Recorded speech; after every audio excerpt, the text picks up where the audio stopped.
Bismillahirrahmanirrahim. Assalamualaikum warahmatullahi wabarakatuh. Asyhadu an la ilaha illallah, asyhadu anna Muhammadar Rasulullah. Allahumma sholli ala sayyidina Muhammad wa ala ali ala sayyidina Muhammad. Kama sholaita ala sayyidina Ibrahim wa ala ali ala sayyidina Ibrahim bil alamina innaka Hamidum Majid. Sebelumnya kita panjatkan dahulu doa kepada Gusti Allah Agung untuk saudara-saudara kita yang telah memberikan sholawatnya kepada channel dakwah ini, sehingga channel ini dapat dengan setia eksis hadir dalam ruang-ruang diskusi kalian semuanya dimanapun kalian berada. Tentu dengan sebuah harapan insya Allah sholawat itu akan menjadi catatan langit amal soleh bagi mereka dan keluarganya kelak, dan insya Allah akan terbalaskan dengan balasan yang lebih baik lagi. Kemudian untuk seluruh viewer terkasihku dimanapun kalian berada, di mancanegara, di dalam negeri, aku ucapkan terima kasih atas apresiasinya. Semoga selalu always dan tidak pernah never tetaplah bertumbuh menjadi satu pribadi tangguh yang anti skip dan anti download.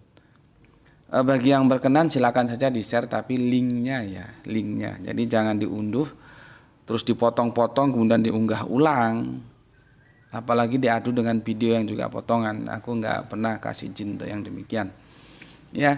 Kalau ada perlu tentang video-video kajian Gus Bekti itu yang sekarang insya Allah sudah 2000-an video ya, sudah 2000-an video ya, silakan saja ajukan permohonan, nanti aku cari tahu ya untuk apa keperluannya gitu.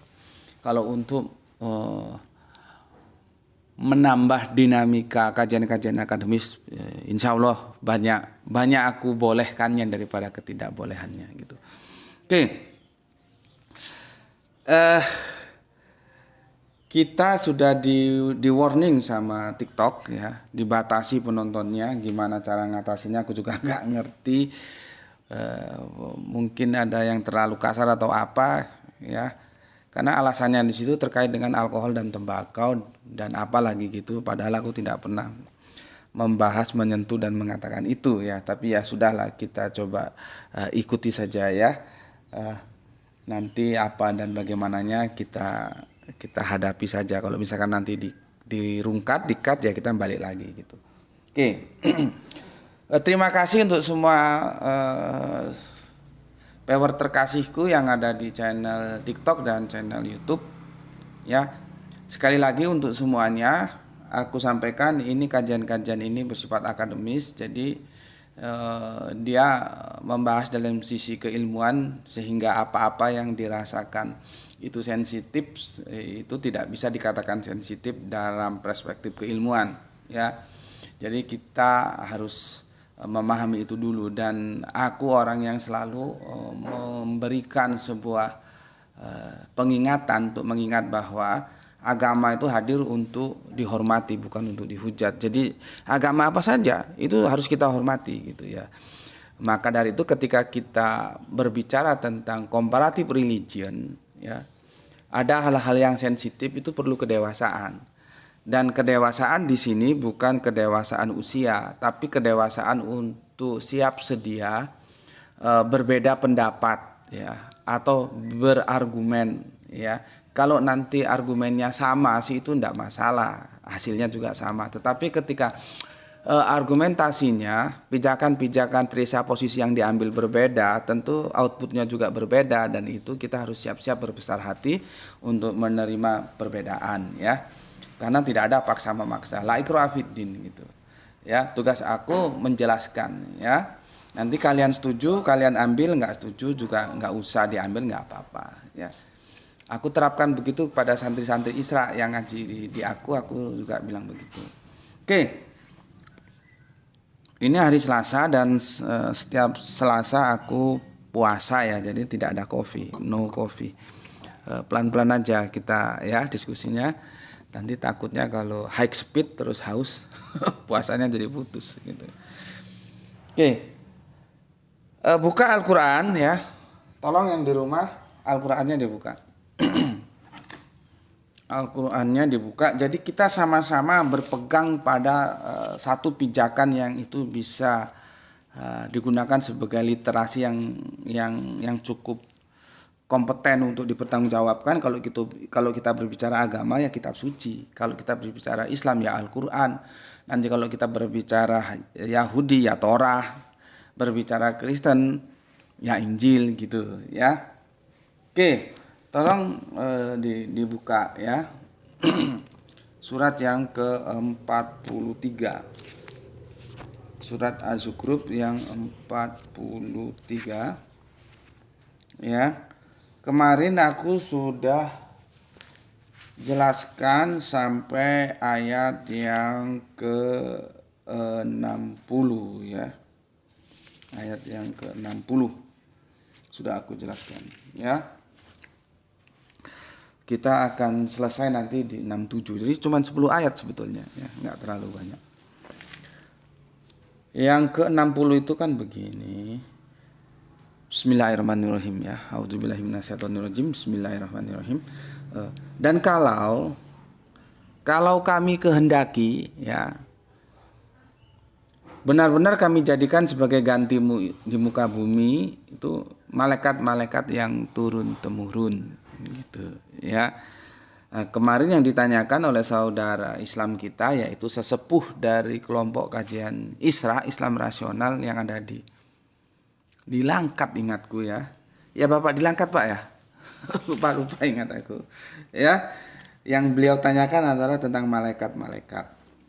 Aku sudah sampaikan kemarin, baik malaikat dari sisi Nabi maupun malaikat dari sisi umat itu ndak mungkin. Ya, ndak mungkin. Karena apa? Yang namanya malaikat itu dia didesain untuk selalu taat. Gitu loh. Ya, untuk selalu taat. Itu yang pertama. Yang kedua, kan orang-orang kafir Arab itu kalau sudah didakwai Nabi dia biasanya menggunakan sama dia manusia kita manusia. Ya, sama-sama manusia gitu ya. Dia maunya yang mendakwai dia maybe malaikat gitu ya. Ya jelas manusia lah. Kenapa Nabi manusia? Karena dia akan menjadi prototipe. Artinya apa yang dilakukan Nabi kita harus bisa lakukan. Gitu loh ya. Harus itu tujuannya kalau kenapa Nabi tidak malaikat. Nah, sekarang ke umatnya seperti ini kan umatnya. Jadi Allah bilang ya. Dan kalau kami kehendaki, kalau kami kehendaki, jadi Allah itu bisa bikin yuyu itu digantikan oleh para malaikat bisa.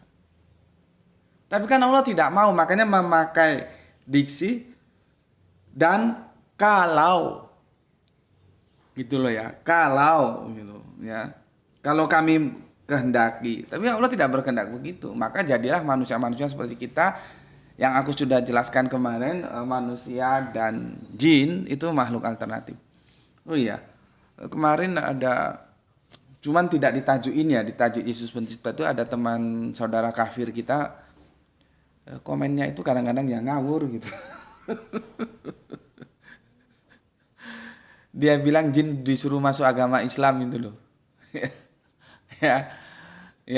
Ya mungkin dia memahami surat Al-Jin itu sebagaimana dipahami oleh saudara-saudara kita secara mainstream ya. Tetapi aku telah menjelaskan itu yang tidak mainstream ya. Jadi jin di situ bukan jin dalam artian yang ini ya. Malaikat, jin dan manusia ini kan personal. Ya.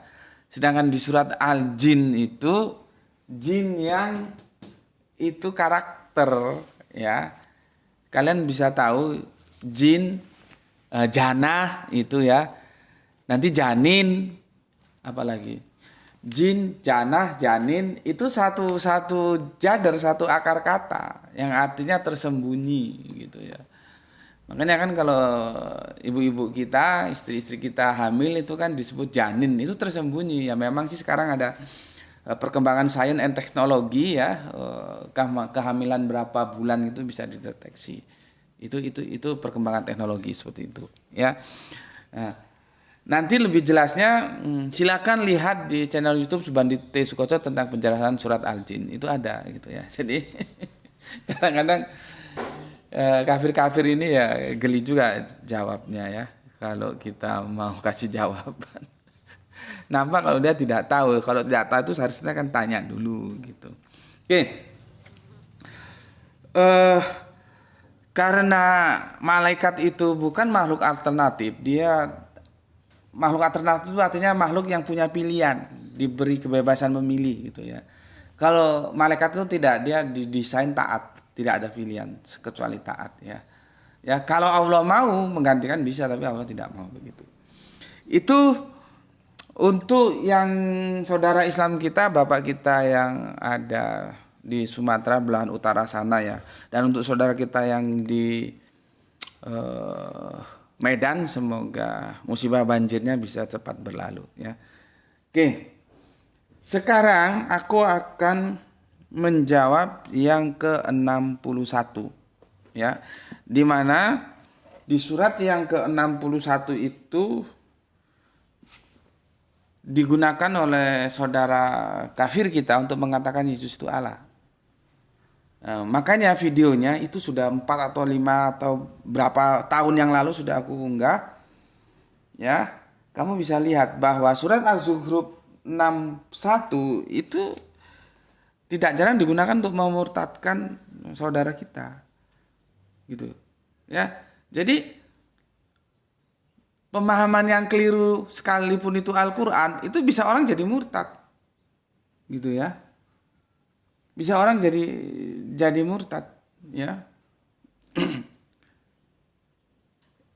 Makanya videonya nanti lihat ya, murtad via surat Az-Zukhruf 61 itu, karena pemahamannya keliru dan itu pemahaman mainstream seperti itu dan itu keliru. Ya.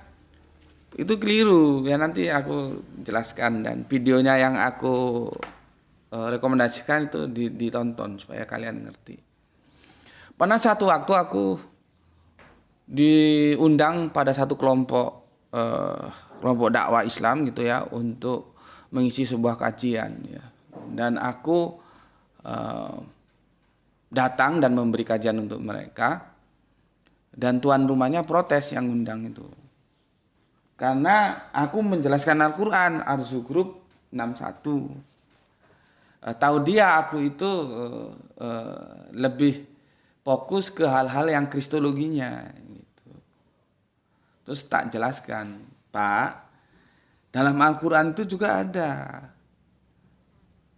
penjelasan-penjelasan yang menyangkut kristologi, termasuk Az-Zukhruf 61 ini. Itu banyak digunakan oleh saudara-saudara di luar kita untuk memurtadkan saudara kita. Aku sudah jelaskan, tapi sepertinya ketika aku jelaskan dia kurang puas, ya sudahlah kan. Aku juga nggak bisa maksa dia untuk selalu puas terhadap penjelasanku. Ya. Enggak lama kemudian kami menangani kasus pemurtatan di daerah Blitar. Ya. Dan alhamdulillah setelah kita rehabilitasi akhirnya dia kembali bersahadat, suami istri itu ya. Mereka tidak punya anak, ingatku, atau punya anak satu atau gimana lupa aku ya. Kita rehabilitasi, akhirnya kita sahadatkan kembali gitu. Nggak lama kemudian dia laporan, jadi dia ya apa bisa dibilang lugu, jujur atau gimana. Dia laporan ke kita, dia bilang saya Kristen lagi. Gitu. Karena dulu kan kemarin itu saya diperintahkan untuk belajar Al-Qur'an. Lah saya belajar Az-Zukhruf 61 gitu. Ya, Az-Zukhruf 61 diperintahkan untuk mengikuti Yesus gitu, dan Yesus itu Allah gitu. Nah, ketika peristiwa itu terjadi, bapak yang tuan rumah tadi keberatan tak panggil. Ya. Waktu itu belum ada WA, masih ada SMS ya. Tak panggil. Nah, ini loh Pak buktinya. Bapak kan ingat ketika Bapak mengundang aku ngisi kajian di rumah Bapak dan ada beberapa kelompok teman-teman dakwah, Bapak merasa keberatan ketika aku menjelaskan Al-Qur'an, karena yang tahu Bapak aku itu adalah fokusnya di kristologi gitu. Kan sudah aku jelaskan dan sekarang terbukti, Pak. Akhirnya dia terdiam. Karena sudah terbukti itu akan menentukan sebuah kebenaran. Ya. Kalau gue paksa gini dia nggak mau percaya. Pada saat itu dia masih sepertinya aku lihat wajahnya alasanku itu dia tolak lah gitu. Tetapi dengan bukti itu akhirnya dia terdiam dan dia terima surat Az-Zukhruf 61 itu. Itu videonya ada, silahkan lihat ya itu, dan itu video lama. Oke. Sekarang aku mau untuk menjelaskan surat 61 itu aku harus juga ke 60 ya. 60 kalau yang malaikat sudah ya. Sekarang kita yang subjek ya tentang kami.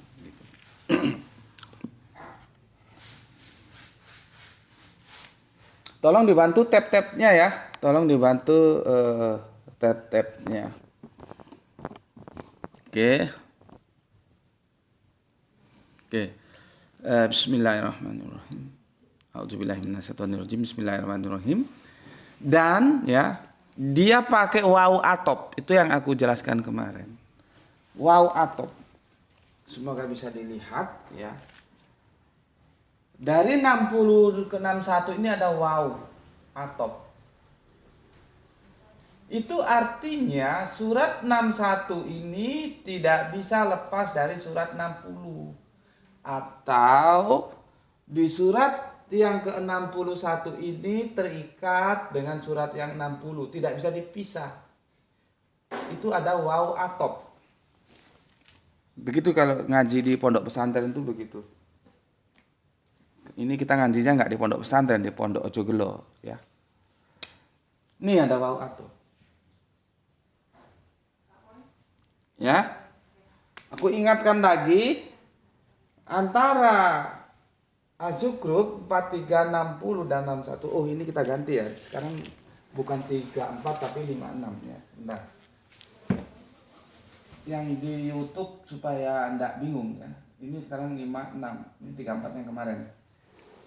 Ya, karena nanti akan kita unggah kalau dia berupa record itu berseri, kita bagi dua sebentar ya. 34 ini 56. Oke, begitu. Ya.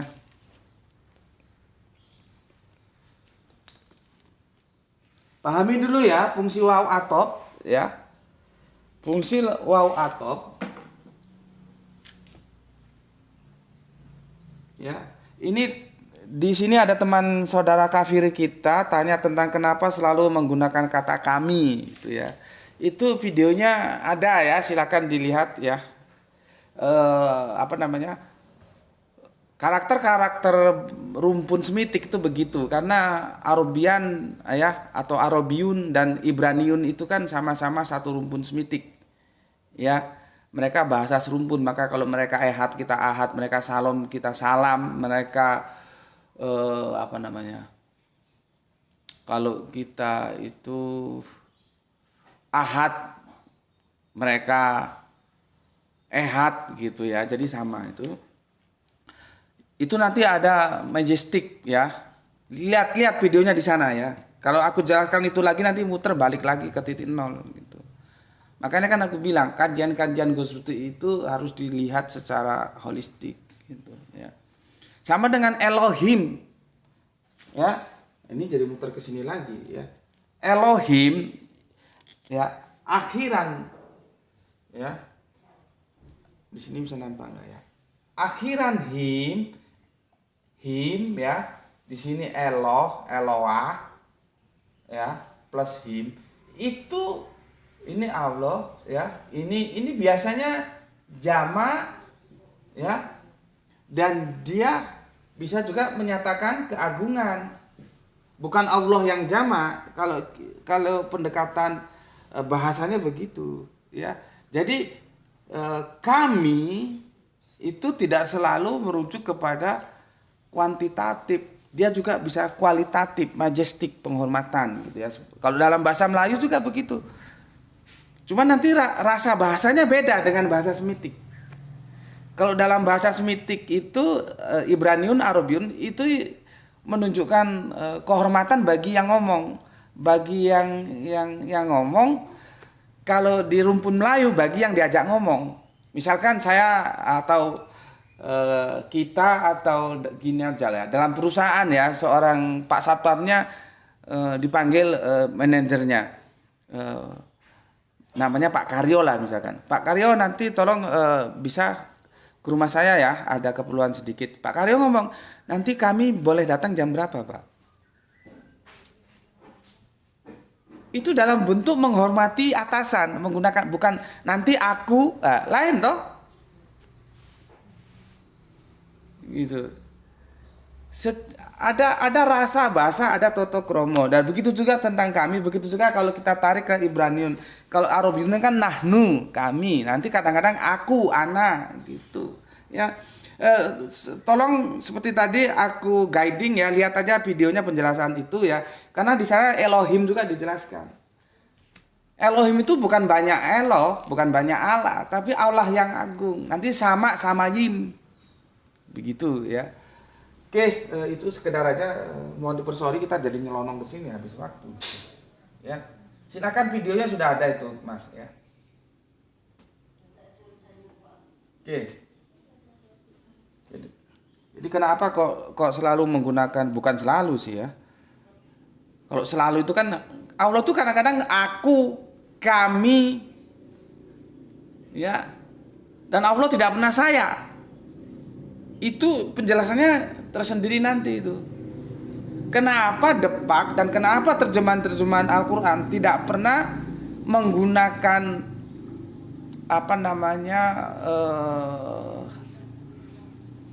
kata ganti ya, menggunakan domir dan itu diterjemahkan saya, nggak pernah. Itu nanti pendekatannya ya rasa bahasa juga, perspektifnya Melayu ya. Karena saya itu terpotong, itu berasal dari dua kata. Ini kalau kamu nggak belajar sastra ya nungging kepalamu. Ya, oke, itu kita abaikan lah ya. Tadi kan aku sudah cukup. Jadi nggak selalu ya, kadang anak, ya, nahnu ya, kadang aku, kadang saya, ya. Sorry, kadang aku, kadang kami, dan nggak pernah saya. Nggak pernah saya. Cari di sini. Allah tidak pernah pakai saya. Kenapa? Coba tanya sama guru bahasamu, ngerti nggak dia jelaskan? Atau sama kiai, sama ustadz-ustadzmu lah. Ngerti nggak dia? Ya, oke. Kita kembali ke sini ya, ke 61 sini. Ini waw atop. Artinya 661 itu sebuah informasi yang tidak boleh dipotong. Itu terkait, ya, terkait. Tolong tab-tabnya dibantu ya, tab-tabnya. Ya. Tab-tabnya dibantu. Begini ya. Wa innahu ya, sesungguhnya gitu ya kalau kita terjemahkan ya. Di sini, dan sesungguhnya Isa. Nah, ini kacaunya Depak, Isanya nggak dikurung. Gitu ya. Di situ nanti Isa di situ tidak sama dengan Isa di ayat 63. Harusnya dikurung itu. Gitu ya. Harusnya dikurung. Inilah kalau kita tidak tahu ya, akhirnya kacau seperti itu, ya. Harusnya dikurung itu Isanya. Wa innahu dan sesungguhnya Isa. Lah, Isa dari mana? Coba, saya mau tanya dulu. Isa itu kok bisa nyelonong dari mana? Ini yang jadi masalah. Makanya kalau diskusi sama gue sudah selesaiin itu, di situ nggak ada Isa, maka ayat itu tidak bisa digunakan oleh saudara-saudara kafir kita untuk mengatakan bahwa Yesus itu Allah. Yesus itu tahu hari kiamat, nggak bisa. Karena nggak ada Isa di situ kok. Masalahnya di terjemahannya ada Isa, itu repotnya. Coba tanya Depak sana, kenapa nggak dikurung? Seharusnya kan dalam kurung itu, karena itu tidak original text. Original text-nya itu dia tidak ada muncul Isa, tapi hu, ya, wa inahu. Sesungguhnya dia, ya, dia itu siapa? Gitu ya. Bisa diikuti kajiannya ya. Jadi kalau diskusi sama aku nggak harus berkepanjangan, selesai sudah. Nggak ada Isa di situ. Bagaimana ayat itu mau dirujuk kepada Isa? Ya, nggak ada. Oke, ya. Jadi wa inahu sesungguhnya dia. Nah, ini yang jadi kacau. Nggak bisa gitu juga. Ini kalau pakai depak, ya. Terjemahan gini, metode gini salah ini, nggak boleh ini. Seharusnya dan sesungguhnya dia, ia dalam kurung Isa, nggak apa-apa. Kalau dia memahami domir atau kata ganti itu jatuh kepada Isa, nggak apa-apa, silakan saja, tapi dikurung. Karena nanti orang lain juga akan mengisi dan itu belum tentu Isa. Gitu loh. Ya. Belum tentu Isa. Kan aku sudah jelaskan, kalau kalian buka tafsir-tafsir ya, kalau Al-Azhar itu tafsir itu nggak begitu jelas domirnya itu kemana ya. Kalau kita buka terjemahan-terjemahan baik edisi Indonesia dan Arab itu ada dua, ada yang lari ke Al-Quran, ada yang lari secara mainstream ke Isa. Gue dulu gue ke Al-Quran, akhirnya gue berubah karena ada argumentasi yang lebih kuat, maka itu yang gue ikuti. Ya, siapahu ya. Siapahu di ayat 61 ini. Ini kan domir ini. Siapa? Dia tidak bisa dipisahkan dari ayat 60. Di situ sudah muncul kami. Ini loh. Sudah muncul kami. Ya. Ya, itu siapa? Ya alif lam lam ha itu kan. Karena apa? 60 dan 61 digabungkan oleh waw atop, artinya ini masih dalam satu rangkaian cerita. Bagaimana kok bisa muncul Isa? Nggak bisa. Ya, nggak bisa. Kemudian kalau yang 61 itu dirujuk sebagai Isa dan dia Allah, dia akan tabrakan dengan yang 59. Hamba. Isa itu hamba. Mungkin hal seperti ini ya yang dianggap TikTok itu sensitif ya. Memang bicara akidah itu sensitif karena akidah itu nggak bisa rukun. Bagi Islam tuh sampai mampus ya, Kanjeng Nabi Isa itu sosok yang harus kita hormati. Dia dimuliakan Allah untuk menjadi salah satu nabi dari sekian nabi. Nggak bisa dia naik kelas menjadi Allah. Sementara bagi teman-teman Kristen kita sebagian, karena dalam teologi Kristen juga terjadi perpecahan tentang konsep teologinya, konsep Allahnya. Jadi jangan ajak mereka tentang Yesus itu Allah atau bukan, yang mereka itu Kristen Unitarian, nggak kena. Ya, nggak kena gitu. Ya, mungkin hal ini yang dianggap sensitif sehingga dibatasi penontonnya. Cuman kan aku harus kasih tahu ya, ya. Dalam akidah itu memang hitam putih, nggak ada ranah abu-abu. Harus tegas kecuali syariah, gitu loh, ya. Maka sekali lagi aku katakan Yesus hamba, bukan aku tidak menghormati kekristenan, bukan aku tidak menghormati kalian yang melakukan apa itu teosis atau dedikasi terhadap Yesus sehingga dia akan menjadi Allah. Monggo silahkan, tapi kan aku berbicara keilmuan.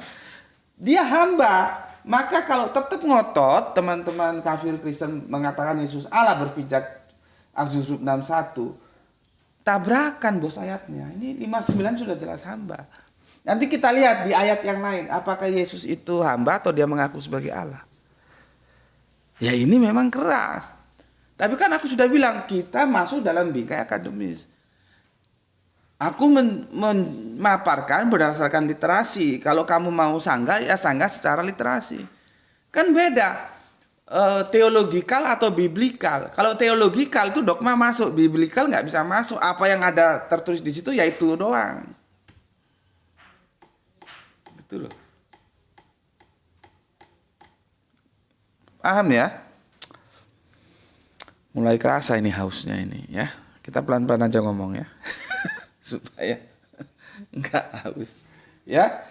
Nah, artinya ya ada pilihan-pilihan ya.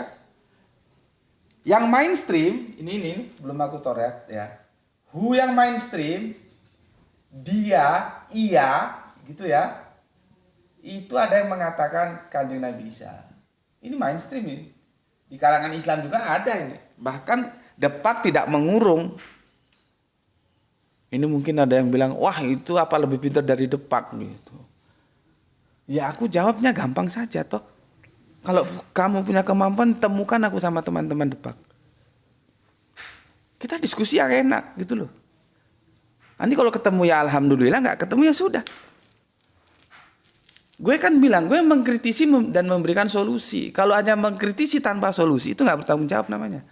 Dunia akademis nggak boleh begitu.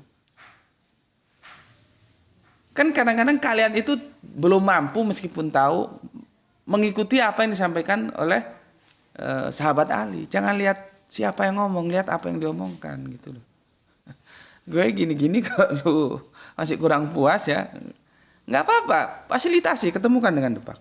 Kita kupas surat Az-Zukhruf ini. Benarkah domirhu itu bisa ke Isa? Gue bilang enggak. Itu yang pertama. Yang kedua, penulisan terjemahan yang dilakukan Isa di surat Az-Zukhruf 61 itu salah. Karena apa? Dia tidak mengurung. Seharusnya nama Isa itu dikurung. Dikurung begini. Nggak boleh terbuka lepas begitu. Sehingga orang membaca ya akan terbawa apa yang dipahami Depak. Harusnya dikurung. Ini loh. Nah. Karena itu dia, siapa dianya tergantung bagaimana kita memahami. Orang bisa beda-beda paham. Ya, oke. Dan aku dulu itu Quran.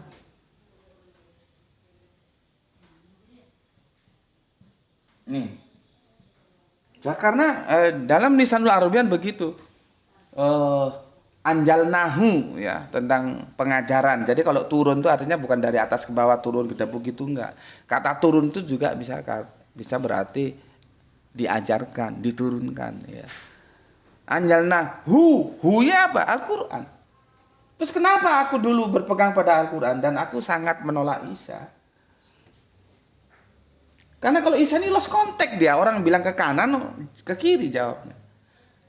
Aku pakai Al-Quran karena apa? Posisinya harus dilihat dari ayat yang ke 57, 58. Kanjeng Nabi dijebak ya ketika mengambil. Nah, ini harus ikuti seri kemarin.